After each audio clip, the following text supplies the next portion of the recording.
Welcome to the CUNY TV special, Are We Equal? A virtual town hall meeting. I'm Mike Gilliam, the host of the podcast, Let It Rip. Over the next hour, we're going to take a look at race in America through the eyes of a panel that includes many of the hosts of various programs produced by CUNY TV and others who offer unique perspectives. The idea is to have an honest, down-to-earth dialogue about race at a time when thousands are marching for social justice and protesting the death of George Floyd while in the custody of Minneapolis police. All four officers involved in that incident have been arrested and charged. Over the last couple of weeks, we've seen the horrible video of Floyd lying in the street with Officer Derek Chauvin's knee on his neck, begging for his life, saying over and over, "I can't breathe," and calling out for his previously deceased mother in his final moments. We've seen protests all over the country and around the world. There have been clashes between police and demonstrators. There's been violence with buildings burned and looting. Officers have been hurt, but so have protesters, including a 75-year-old man in Buffalo pushed by police. And the president has used language that many see as divisive and counterproductive, including calling himself the law and order president, while tweeting a letter labeling protesters terrorists and threatening to use active military to dominate the protesters. So, where are we now, 3 years into the Trump administration, which followed 8 years of Barack Obama, the nation's first Black president? I'm joined by Carol Jenkins, the host of Black America, Tony Guida, host of Tony Guida's New York, Ernabel DeMillo, the host of Asian American Life, Dr. Stanley Thungaraj, who is an assistant professor of anthropology at City College, Elena Romero, a correspondent for the Latinas program here at CUNY TV, and Jorge Vasquez Jr., a civil rights attorney. Welcome to all of you. Carol, you first.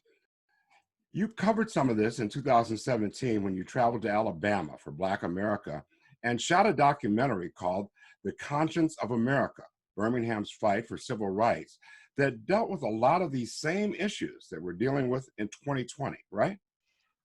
Correct. It's in some sense, the only thing that's missing are the dogs, the dogs were used heavily during those protests, and water hoses. So we're missing that, but what we do have are rubber bullets, tear gas, horses, billy clubs. Did you ever think that so much damage could be done by billy clubs, and watching some of the action of police trying to control mostly peaceful protesters? And of course, the knee, the physical suppression of a human being, the physical murder of a human being. So seldom, if ever, do most of us ever get to see that kind of thing. And I think the reason that we are in this brand new territory is that what it did was made us in some sense complicit in murder. And that is why you have so many thousands, hundreds of thousands of people in the streets saying this cannot stand. Because ethically, if you witness something and you say nothing, you are complicit. And I think that this has made the United States of America, most of its citizens, complicit in this overreaching action. What I heard someone say today was that if you have a license to kill, you need a bit more training than what most of the police officers in our country are getting. So yes, we've seen that in Alabama in the 60s, and now we have it across the country and in fact around the world, where thousands of people have said, that's enough, let's rethink how we, quote, police our countries. Yeah, I absolutely see that. But I also see that there are still a segment of people out there that just want to be comfortable, that they don't want to deal with this. Talk to me a little bit about that, guys. What do you think about that? Well, I'd like to just footnote what Carol was saying by returning us to the same stuff that was happening in the 60s, the riots, Detroit, Newark, so many other places. And perhaps we forget there was a presidential commission back then. It was called the Kerner Commission. And what it found, and has never been accepted, I don't think, by our society, but I'm going to quote what the Kerner Commission found about white society. blaming, in effect, white society for the conditions that existed. And what it said was this: white society is deeply implicated in the ghetto. White institutions created it. White institutions maintain it. White society condones it. And that's, I think, a reality that a lot of people don't want to accept, because it undermines or starts to tear away at what we've come to believe as our society, as societal order. And when Carol and others, the police and others, talk about law and order, it's as if those two things go together and have always gone together and should go together, but they don't. When you hearken back to what the Kerner Commission said, and when you look at our society, you realize that order, the social order of our society, has never been equitable. And I think what's happening this time, well, at least I hope what's happening this time, with the increased participation and the increased passion over the death of Mr. Floyd, is that greater segments of the population are becoming, are buying into the notion that the enforcers of social order are themselves unfair. That's a kind word. That the police, for instance, are, not neutral. We sort of have come to believe that policing is a neutral act. Well, it's not a neutral act. It's protecting the order of a society that is unfair. Yes, and I think that when you go after that whole aspect of society being unfair and being stacked against minorities and African Americans, you're at times kind of cutting into the accomplishments of members of that segment of society, because you're saying, hey, you didn't really get that all on your own. You had things stacked in your favor. It also kind of goes to Reverend Sharpton's eulogy about, hey, just get your knee off my neck and let me move forward here. Let me try to survive. Yeah. It's interesting that a recent interview, I think it was last week, with Ta-Nehisi Coates, surprisingly, at least to me, he said he's hopeful at this time. He sees things that he thinks are different. He thinks, and I'm going to quote him now, that the critical mass of non-Black people in this country have come to see the enforcers of the state, the police, as lawless. Sure, the diversity of the protesters, one of the things that many people point to. It's not, during the women's movement, those big marches recently, where Black people would ask, all of the millions of women who are out in the streets, well, I guess you're going to be at the Black Lives Matter march next week, right? And the answer then was, well, not exactly. Well, they are there now. And I think that is the big difference. My daughter, just before this program started, sent me a text saying she peeked into my 7-year-old granddaughter's room, first grade online schooling, and they were all shouting Black Lives Matter and waving posters they had made during their art class.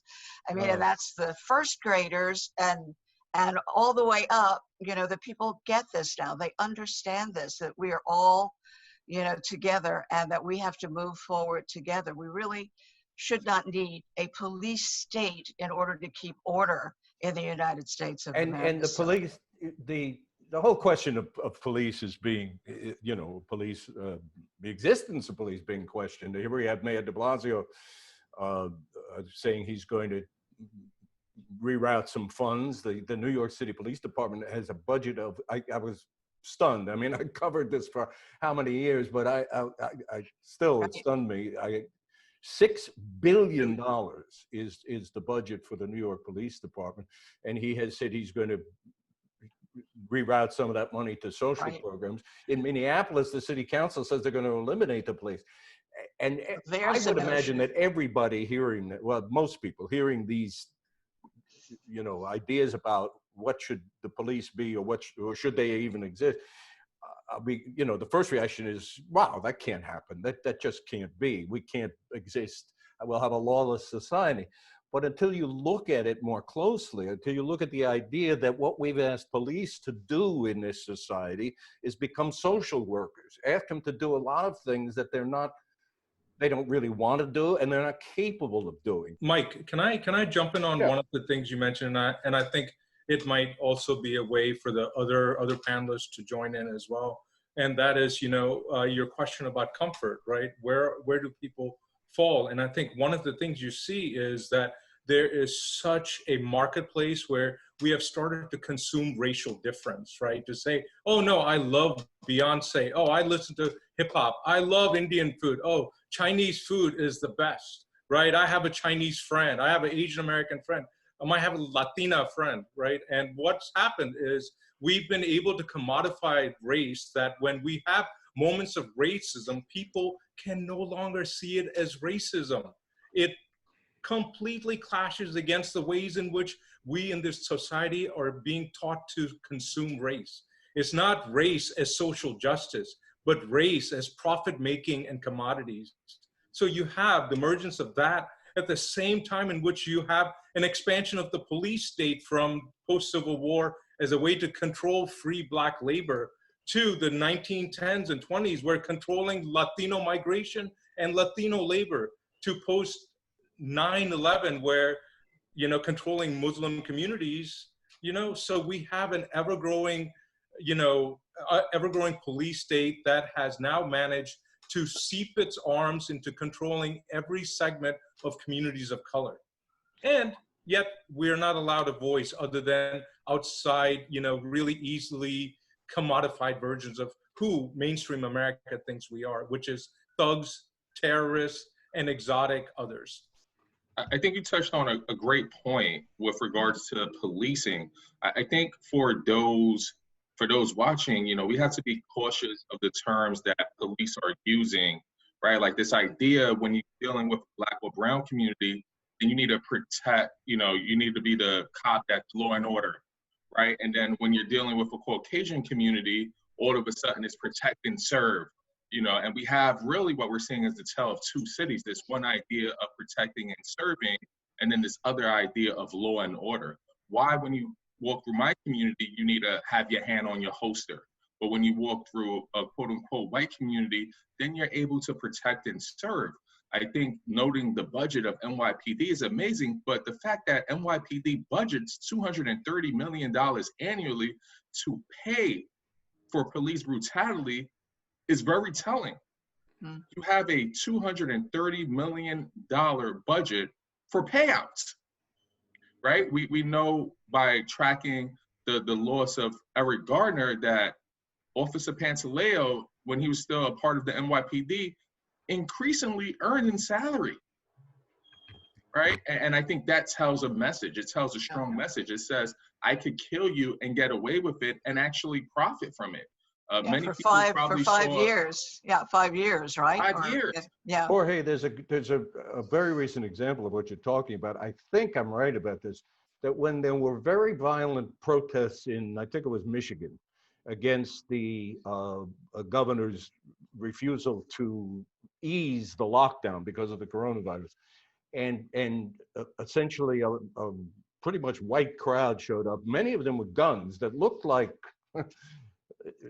you know, looked like automatic weapons. The police in that case, if I'm correct, and somebody on this program can correct me if I'm wrong, the police in that case showed up unarmed, well, not unarmed, but with no riot gear. They showed up with just their masks and they dealt with it peacefully. But you compare that with how the police are showing up to these protests now that are involving Black people mostly and Black cause, and it's riot gear. It's, you know, it's helmets, it's tear gas, it's, you know, it's armored like we're at war. And just in those two, if you could juxtapose those two pictures, I think it would, you know, make the point that Jorge was making. It even would emphasize the point that Jorge was making. I think there's also like racism that's systemic within the NYPD, within the police department. Carol, I first met you back in 1992 covering the Kiko Garcia case in Washington Heights and the trouble that ensued after that. And I remember back then when you would go to a police precinct, you walk in there, if they didn't see your press pass or the camera with you, the treatment you got was just so cold, so chilling that you could almost cut it with a knife. Did you experience that in precinct station? Oh, sure, sure. Well, let me say that, you know, certainly there are circumstances where even we need the police, you know. So, but I would absolutely confirm that if you did not identify yourself pretty quickly, you know, then you were cast along with, they might throw you in a cell, you know, I mean, rough you up, whatever. So, you know, I think we know all of this. Anybody with a brown face sitting on this panel knows this in their blood. You know, it's in our DNA. The difference is that for those for whom it is not in their DNA, finally begin to understand. And when they could see an elderly white man knocked down to the ground with bleeding from his head with the cops walking over him, they begin to realize, oh yeah, when they see their kids, you know, beaten with the billy clubs, which I think there needs to be a law against a billy club, you know, the damage being done with those, you know, sticks is just unbelievable. When they see their children being beaten up, they begin to understand, oh yeah, this is a human rights violation. And that's what we've been living with as long as we've been in this country. I'm sorry You to know, say it's to young people. you This know, is Carol, violation of our human rights. Mm-hmm. But I want to Carol, bring in didn't they say Annabelle this? and Elaine at this point.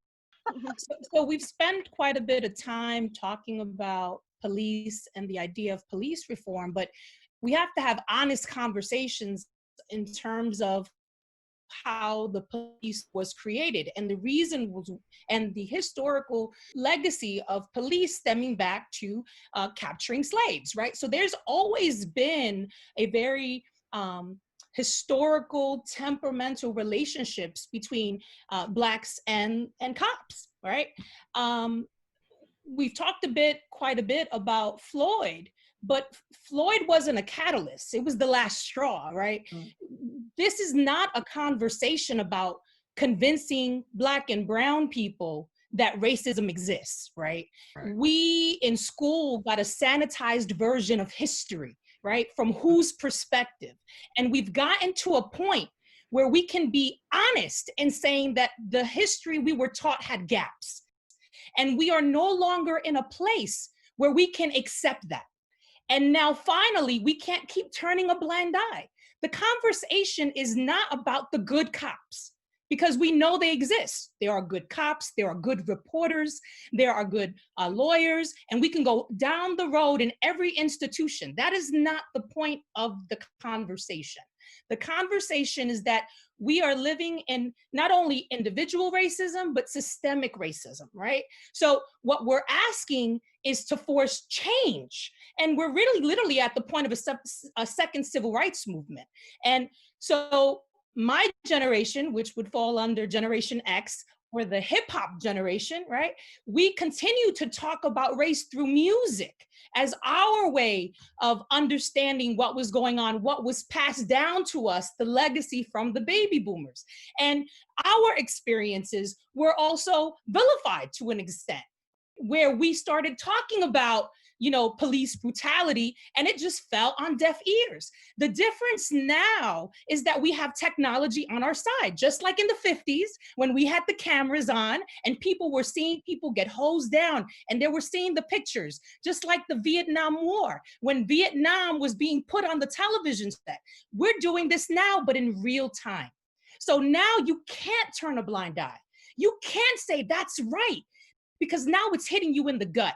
And so it's even if it is not something you completely believe with, it's now affecting you some way, somehow, because now it's not enough to take a knee. Now you have to take a stand. And now we're calling you out. And so now where do you stand? Annabelle. You know, just a few months ago, Asian Americans were dealing with xenophobia and all the, I mean, they continue today too, and all the racist attacks because of COVID-19. And what's happening now is that Asian Americans have had to sort of like turn to their communities and say, you know, now is the time for Asian Americans to unite and be in solidarity with the Black Lives Movement, and also questioning some of the racism within our own community. You know, and I know with the Latino community, this is also the same way. You know, after hundreds of years, at least I'm Filipino American, hundreds of years of colonialism, you know, we have always lived in a community where we felt just being darker, that Black people were just not at the same level, you know, as the white person. You walk into any store in Asia, for instance, drugstore, you will not find a regular moisturizer. Every single moisturizer is a lightening cream. You know, this is what we aspire to. If you look at the last several Miss Universe Philippines, they're all half. You know, they're not 100% Filipino. And I think I know, at least in the Asian American community and the Filipino American community, you know, because I follow a lot of them on Facebook, a lot of the community organizers, it's what's different about this time is now we are asking our elders, we're asking the community, it's time to start talking about race in our family, like to talk about it with your aunts, with your uncles, with your grandparents, and ask them like why they believe this way. And really, that's where it sort of really starts too, like what Elena's saying, it's all institutional, obviously, too, but it's also, you know, in our own families. How are we talking about it? And, you know, I think you're going to show a little video later, but like, how do we talk about this in our own family? You know, and I know, you know, you mentioned the 1960s and 1968. You know, I just finished a story about Vietnam because this year's the 45th anniversary of the end of the war. A lot of the young people then could not talk to their families about the war because of their differing opinions. So it's really all about talking. Okay, go ahead. Do you see that what is happening in the streets right now and the George Floyd case are resonating in the Asian community? Definitely. I see it especially with the younger generation, but not so much with the older generation. I see some of the posts, some of the comments that they're making, and these are comments that I am still actually surprised that they still believe this way, but there are a lot of very, very racist, you know, Asian Americans. You know, I hate to say it, they just are. And they in fact are going on our Facebook pages, Asian American Life's Facebook pages, saying like, why are we bothering? You know, it's all, quote unquote, it's all lives matter, not just Black lives. I was surprised to see that there was some backlash in the Dominican community towards some of the protests and things that were happening, the looting and all in the city. Jorge, did you see any of that? I only saw what the media depicted. I think that colonialism plays a huge role in what we're seeing within the Latinx community and really within the Caribbean community. When we think about who colonized who and this idea of inferiority and creating a pecking order of a sort, whereas, you know what, Jorge, your color, you're either too dark or you're not dark enough. And where do you fall in it? But as it relates to looting, to answer your question directly, I think that the Dominican community has to ask itself, well, what's really our issue? What's really our problem? And as someone who's not Dominican, but as someone who's studied their history and culture, when you share an island with someone, when you go to war against someone, colonialism plays a huge role in that. And the best thing that can happen is to educate ourselves. So for example, recently, 2 Sundays ago, was Dominican Mother's Day.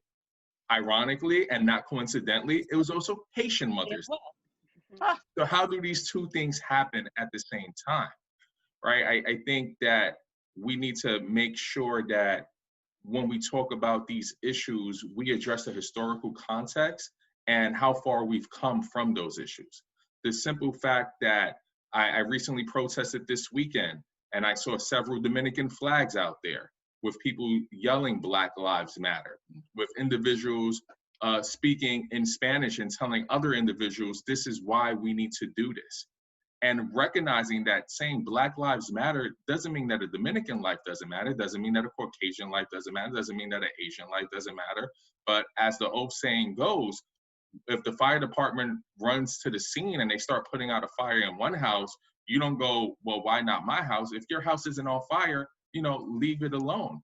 I think also, real quick, with regards to looting, we need to understand what institutional and systemic racism does. And we also need to understand that for some communities, this is an opportunity to agitate relations, to agitate Black and brown relationships, to portray a story that's just untrue. As we learned recently with what happened in Minneapolis, the possibility that it was a white person who started off in the looting at that Target. The fact that it may have been a law enforcement officer who started that, right? So recognizing that looting, or even something as like looting, is just, oh, look at them, right? It's a classes as the other, right? This idea of peaceful protest versus some other kind of form of protest. Well, tell Martin Luther King III that his father died because he was protesting. No, we know that peaceful protest and protest overall in America is met with the same thing. And that's with anger, frustration, and often we don't understand why, right? And now, as many people have said, it seems like people are more willing to hear the why. And I think we need to use this as an opportunity to educate our communities, both Spanish-speaking communities and within the traditional Black community. We Yeah, talk Mike, about conversation, yeah. and a lot of this centers on conversation and being able to have these various conversations. One that has garnered a lot of interest and gone viral was the one with Haley Clark speaking to her parents about racism. Let's take a listen to that, and then we'll talk about it on the other side. No matter what, it's not okay. Racism is not okay. Why do you think that racism is okay?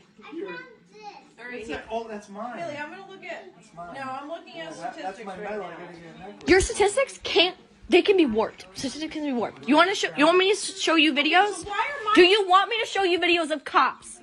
I will do it. Statistics wrong? Because they can be warped. I'm not giving statistics right now. They can be warped. Personal experiences can't. No, because this is actually putting it into play. When you, do I need to show you a bunch of videos of cops attacking protesters, peaceful protesters? Okay, so that was some conversation. Chime in. Yeah. Well, first of all, I do want to say, Mike, that one of the things that we have to recognize is that it is not only the police forces around the world who are on alert. It is corporate America. A young friend who works for a company that has 35,000 employees said that they had a phone call with all 35,000 employees in this whole complicit notion that they now are responsible for reporting instances of discrimination. You cannot turn your head and say, oh, well, it's not my fault anymore. And I think that all of that from the ground up, a reevaluation of what it is that we say and we do to our fellow and sister human beings that now has to be rethought. And I think it's being rethought in families where these conversations have to be had. It's being rethought in corporate America. Serena Williams' husband, who just retired from the chairmanship of the company he founded in honor of his Black daughter, to make room for a Black person to take that position. I don't know how many times that's going to be replicated, but the clear truth is that unless some of those in power at the top step aside, there's no room for anybody to move up. And therefore, not only do our feelings and our thoughts about race and about sex and all have to be reevaluated, but we have to follow through. I think that argument between mother and daughter there, it illustrates something that underpins what Carol is saying, which is it's no longer enough to say, I am not a racist. That's no longer good enough. We have to be anti-racist, which means we have to do things, say things, have the difficult conversations like that family was having, do the things that that may make us uncomfortable, But we need now to look at this situation and say, what am I doing? How am I contributing?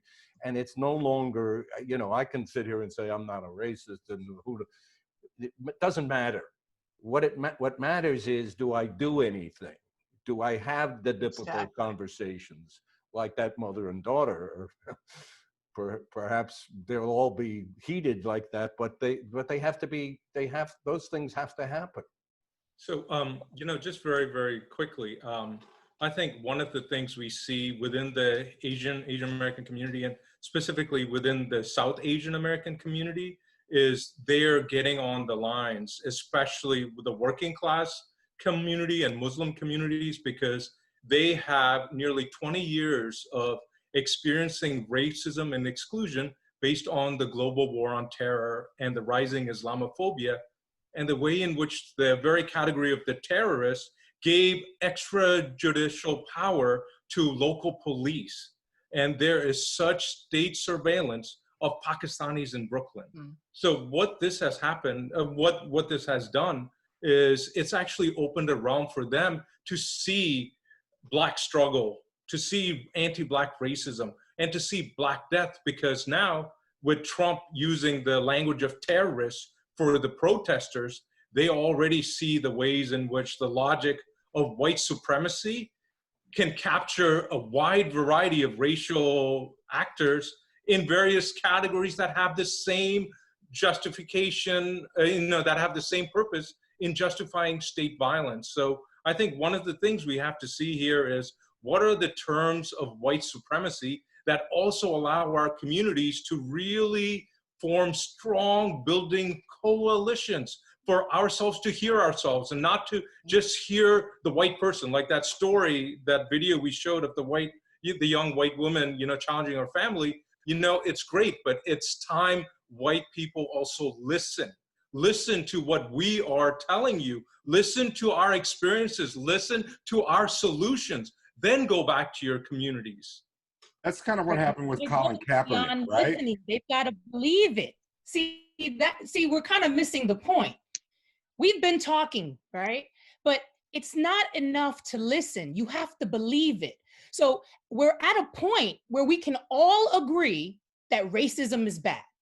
What we can agree is, who do we point the finger to as to who is a racist? And what does a racist look like? And what does a racist sound like? And what does a racist do, right? So we can say, oh, we have multiracial spaces, but it goes beyond that. What kind of language do we use? What kind of behaviors do we have? What kind of words do we use and model an example for our children and our children's children? So much is so ingrained that I think, to be fair, some people don't even realize it themselves. And now, because the world is on top of us and shaming us, now we have no choice to be upfront and honest and say, oh, we have to address the elephant in the room.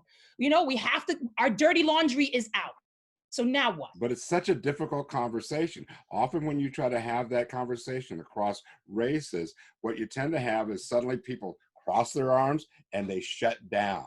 It's just a difficult conversation, and we've got to be able to get beyond that. I also uncomfortable is a good I think that's place. where Stan's point is very valid. Is that the people who have experienced this the longest have thought about it the most and have reasonable solutions to propose that we haven't listened to, by and large. The society hasn't listened to over the years. I just underline, what he said. We can learn a lot from them if we listen, and maybe there's ways in what we hear to facilitate these conversations that we're talking. Colin Kaepernick warned them. He took a knee 2 years ago, lost his career over that, and then now Roger Goodell has come out and said, "Hey, we made a mistake." Was that too little, too late? I think that a lot of corporations and companies now, you see it now, they're all apologizing. They're all saying they're going to work harder. And, how many diversity and inclusion seminars have you been on, right? I think they're requiring CUNY to do one right now, right? And also, how many diversity and inclusion committees I have sat on that really have done nothing in the last 10 years. You look Right. at corporate America and you look Yeah. at the fact that there are 4 Black CEOs in the Fortune 500 companies, that when Blacks are paid, Say step whether at aside, whatever, step aside. That's all I have to say. It's time to step aside. But the other thing I will say is that maybe it's just I've been doing this a little too long. I am not in the mood to explain racism to any white person. You know, go out and find out what it's about yourself. Please do not expect me to educate you on what racism is and what you're doing to discriminate against people who are Black and brown, you know, and come from various, you know, different communities. We are beyond that point. Do your homework, look into your soul, see what you've been saying to your kids and to your friends, and change is what I have to say. But please don't expect Black and brown people, you know, to educate you and create this whole, you know, false scenario about what racism is. You know it, you know, just as we know it from experiencing it. You know it from doing it, you know, so just clean up your act, change. Do you And I- expect that to happen? Well, I think, Carol, very, very quickly, I think that's where, with the change in funding for the police, right? I think this is where one of those key areas has to be to invest in ethnic studies as a mandatory curriculum from middle school on, right? Or else we never understand the larger scope of US history and white supremacy. And not only that, like Kara and Stan, you both touched on this, the power of our story, right? Like using it, for example, I remember the first time I was stopped by police and sharing that story with my nephew when he was just 12. So that way he was comfortable with me. I think the reality is, growing up, no one shared with me what that police interaction was going to look like. Today, we need to have these discussions a lot sooner, a lot earlier. Last week, I had a great niece, 7 years old. My niece calls me, says, hey, can you talk to Hope? She's afraid to go outside because, quote, I'm Black and the police are going to kill me. This is a 7-year-old, right? And people at home might think, well, you know, you guys are raising her some kind of way. No, she can read, she understands what's going on. And the reality is, Tamia Rice was gunned down by a police officer at 12 years old. 7-year-olds and 12-year-olds go to school together. So even having to think about that I have a 7-year-old great niece who may have to worry about losing a classmate to police brutality. Right, and we need to remember the girls and the women too, because so often the men get the attention, but we know that Breonna Taylor was shot 8 times in her bed and killed by police officers.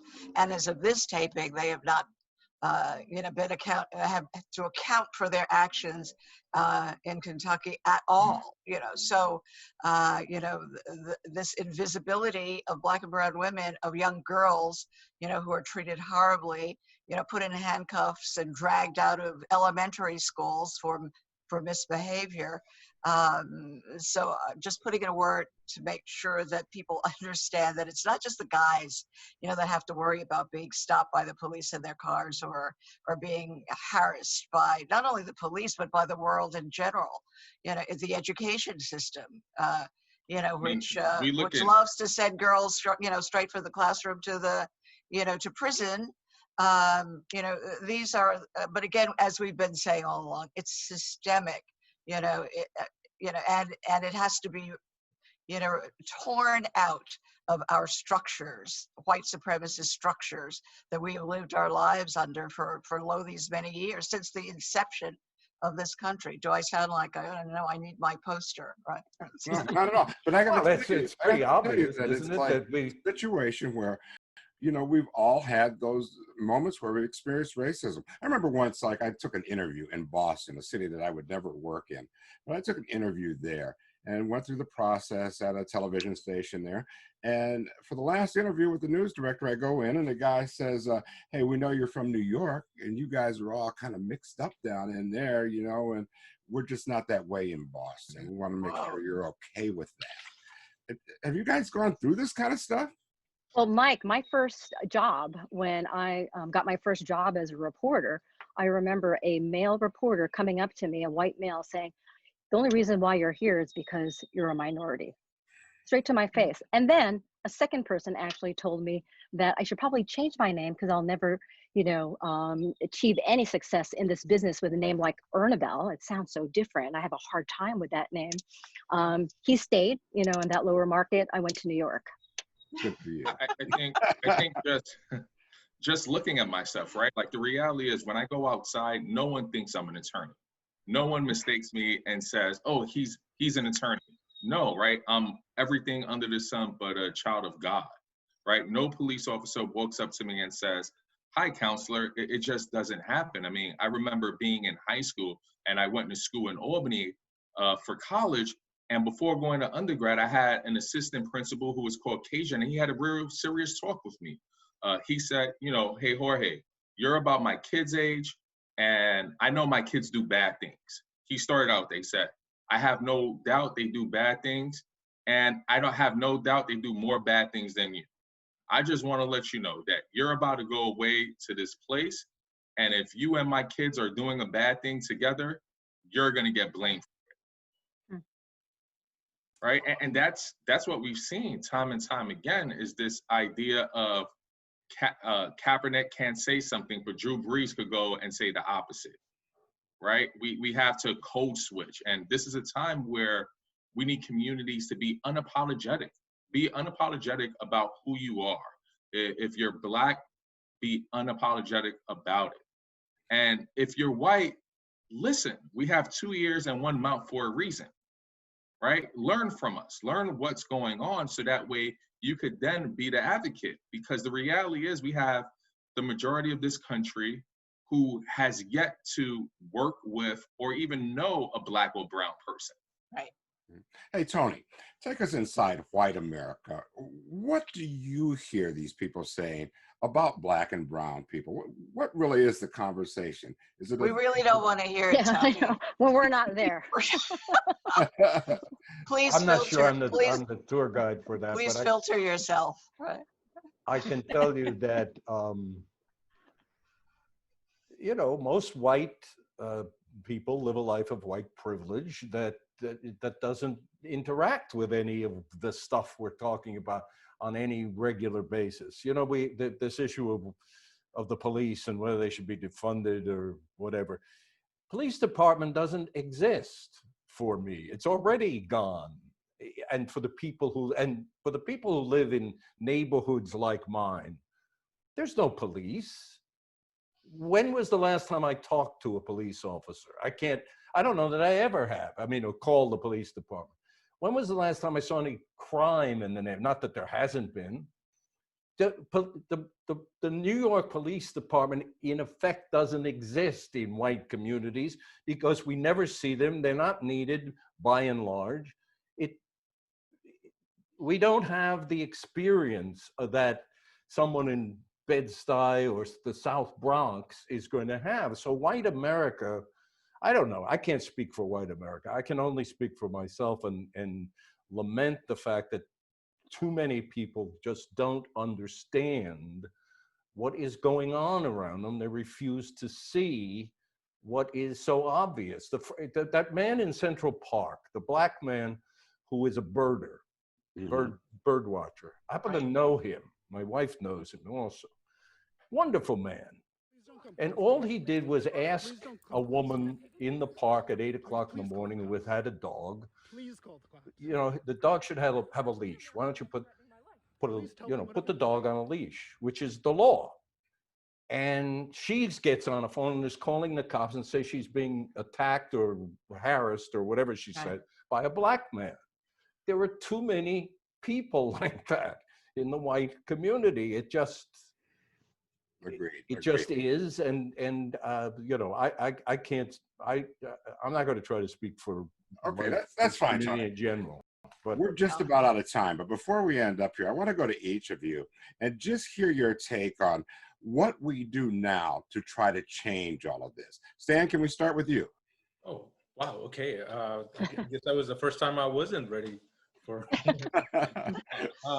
Yeah, I think there are several things we can do. One is, I think across our activist circles and in our communities, we have to shift from using the language of white privilege, because it's it's type of a language that makes it so individualized. It's something you take on and off. And in the work with my students and with the activist communities I work with, we use the language of white power, right? It's not like, even if you align with the anti-racist movement, you don't lose your whiteness. Whiteness is ingrained. Whiteness is institutional. Whiteness is passed on, right? And I think one of the things we have to really be careful is to not use words that take away the actual structure of white supremacy and the impacts on wide swaths of communities of color. And secondly, we have to acknowledge that citizenship and what it means to be human in the US is based on whiteness, maleness, Christianity, and heterosexuality, and middle classness. So just like Carol said,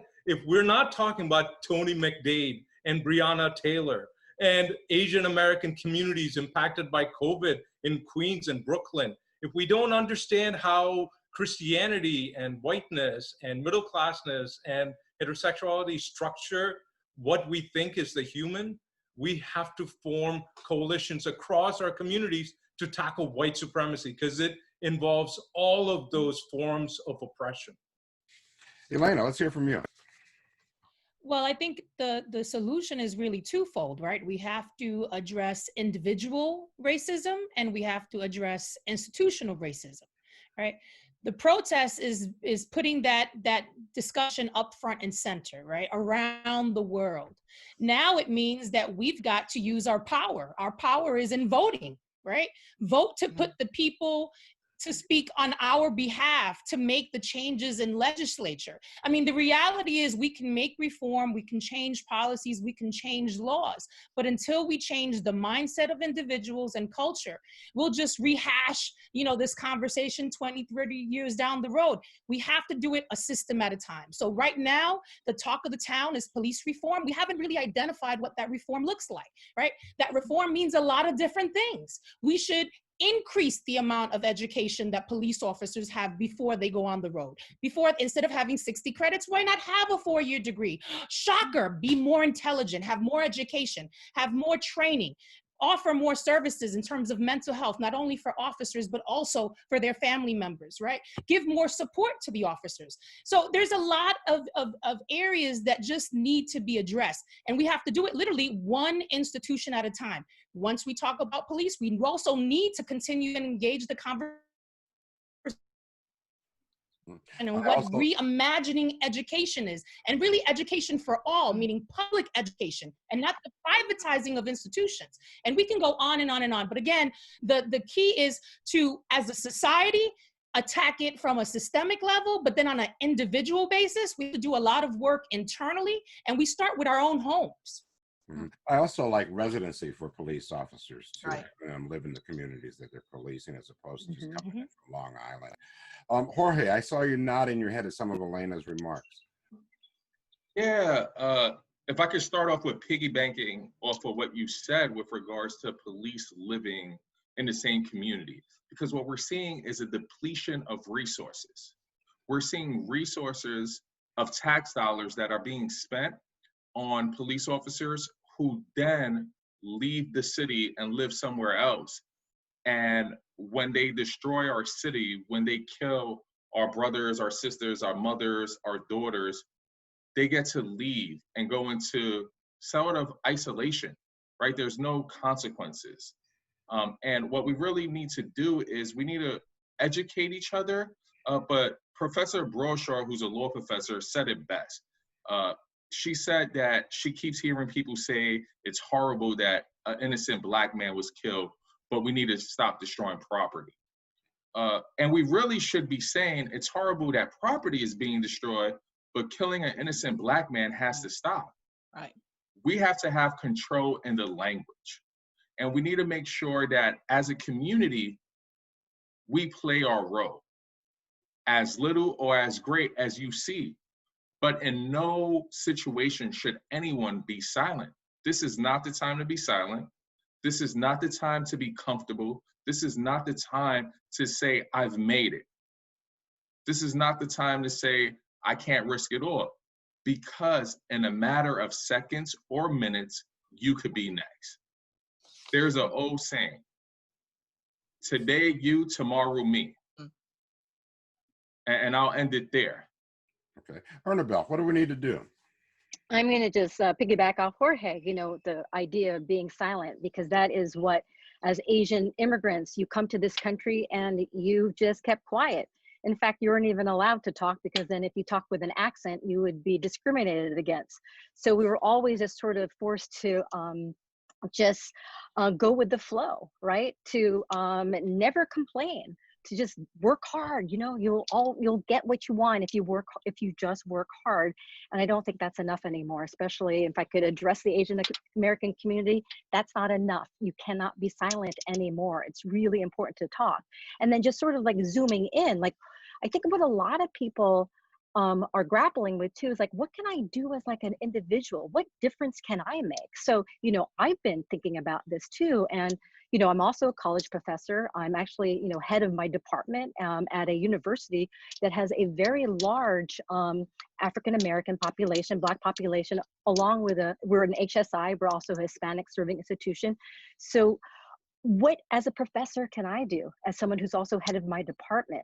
And so, you know, in the next couple of weeks, I'm going to be attending a workshop, you know, to talk about the role of a professor and how we can not only teach our Black students, but our students of color, but also how do we maneuver, you know, around when we get back to school in the fall, how do we do something so that our schools, that my school where I teach, can start making some institutional changes? And what I could do, because like I said, I promise not to be silent anymore.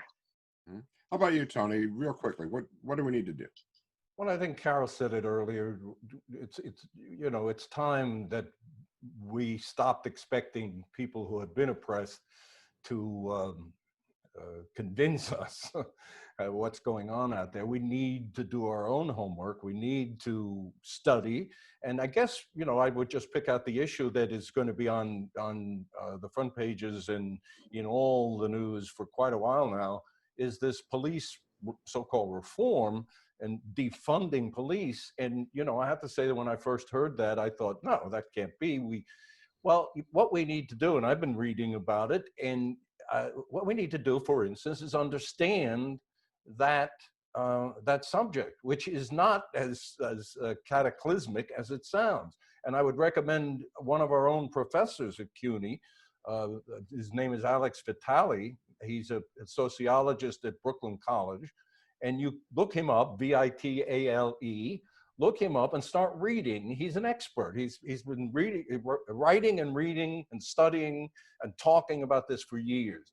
Inform yourself of why it is not a terribly cataclysmic idea if we start taking money away from the police and putting it into social programs. That's one thing we could all do. Carol, let's wrap it up. Okie doke. So I think one of the things we have to realize that we each individually and in our circles have more power than we're used to exercising. My hero of this entire, you know, couple of weeks of protests and whatever is Muriel Bowser, the mayor of Washington, D.C., who let them put Black Lives Matter right down the street leading to the White House, creating Black Lives Matter Plaza. You know, you talk about somebody being gutsy, everybody would say, is she crazy? Is she out of her mind? How could she dare do something so bold? Well, I think we all have to look at our lives and the situations we find ourselves in and ask the same thing. How can we replicate what Muriel Bowser did in Washington, D.C. to make the points that we are allowed and can make? Because I think that now is the time to do it. If we don't do it now, then we're looking at another century of supremacy and protest and complaint. And I think we just need to stop it now. It has to be stopped right here, right now. Okay, thank you. I think a lot of hard work lies ahead, but at least we're talking about the issue of race. The conversation is going on. I want to encourage you to talk with your friends and colleagues about it. I want to thank our guest, Carol Jenkins, the host of Black America. Also, Tony Guida, host of Tony Guida's New York. Ernabel DeMillo, the host of Asian American Life, Dr. Stanley Thungaraj, who is an assistant professor of anthropology at City College, Elena Romero, the correspondent for the Latinas program here at CUNY TV, and Jorge Vasquez Jr., the civil rights attorney. Thanks for all of your insight and sharing your stories. I'm Mike Gilliam. Thank you for joining us for this CUNY TV special on Race in America, Are We Equal?